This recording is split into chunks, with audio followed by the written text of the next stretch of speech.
Армысыздар, бүгін 2 наурыз күні Нұр-Сұлтан қаласының циркінің алдында бейбіт митинг өтіп жатыр. Бейбіт шерушілер Сенатқа жеткен кибербуллингке қарсы заң жобасына қарсы жиын өткізіп жатыр.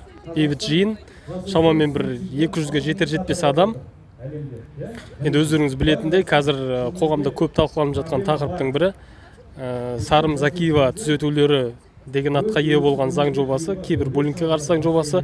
Белсенділердің айтуынша, осы заңды желеу етіп, билік әлеуметтік желілерді, атап айтқанда Facebook, Instagram секілді шетелдік платформаларды бұғаттау мәселелерін қарап жатыр дегендей наразылықтарын білдіреді. Мы, эксперты в области цифровых прав, правозащитники, журналисты, жители Казахстана, призываем власти страны отказаться от идеи принятия норм, усиливающих регулирование социальных сетей и мессенджеров под предлогом защиты детей от кибербуллинга.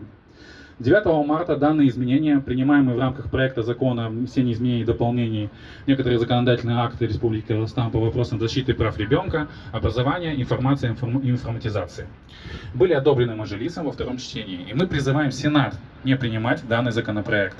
Эти предложения грозят ущемлением прав и интересов человека. Они дают возможность Министерству информации и общественного развития под предлогом защиты детей от сетевой травли требовать удаления практически любого контента, ограничивая в случае отказа доступ ко всей иностранной интернет-платформе. Данные поправки являются антиконституционными, поскольку противоречат положениям статьи 20 Конституции Казахстана. Такой подход в случае принятия законопроекта угрожает не только правам и свободам человека, но и доходам значительной части населения. Мен осы митингке балалармен келіп отырмын. Екеуі де осы жерде, екеуі де плакатпен шығып жатыр.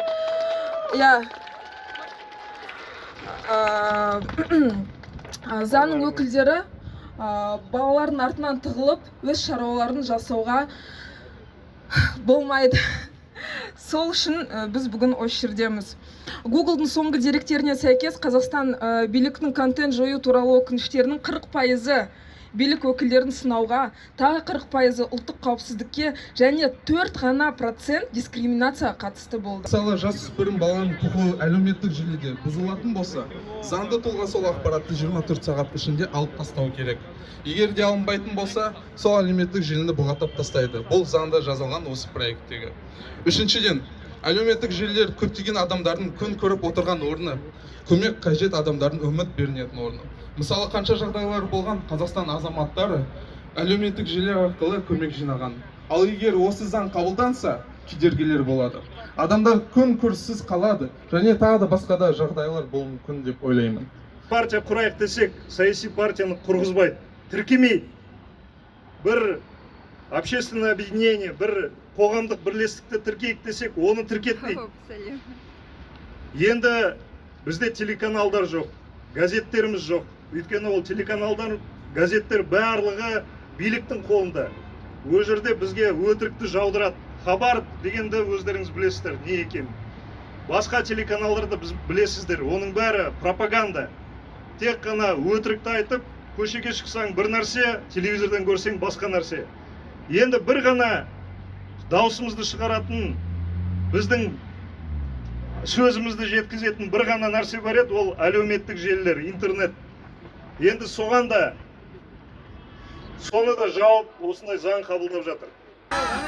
Қазақ деген еркін. Запрещаешь, за нас решаешь. Біздің атымыздан сөйлеме. Право на правду. Шындық еркін тіл. Долой, Путин! Я не несу ответственность. Митинг басталғаннан кейін, шамамен 1 сағаттан кейін 10 минуттық үзіліс жарияланды.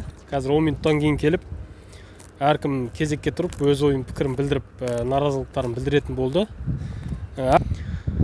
Сонымен қатар, Ресей және Украина арасындағы соғысты айтылды. Көбі Украинаны қолдайтындарын білдірді. Живе Беларусь, слава Украине дегендей, алға Қазақстан деген сондай ұрандар айтылды.